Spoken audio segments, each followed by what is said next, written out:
নমস্কার। অপূর্ব দত্তের কবিতা বাংলা টাংলা। অ্যানুয়ালের রেজাল্ট হাতে বাড়ি ফিরল ছেলে। মা বলল, কোন পেপারে কত নম্বর পেলে? হিস্ট্রিতে 84, ম্যাথে 90। মা বলল, fantastic, just like a hero. সায়েন্সে dad not so fair, only 69।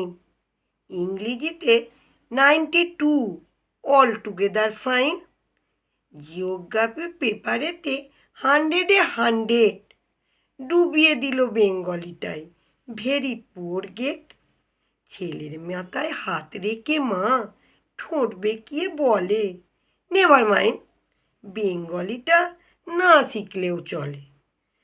বাবা বলল, বেশ বলেছ, বঙ্গমাতার কন্যে, বাংলা টাংলা আমার মতো অশিক্ষিতের জন্যে। বিদ্যাসাগর, রবীন্দ্রনাথ, নেহাত ছিলেন বোকা।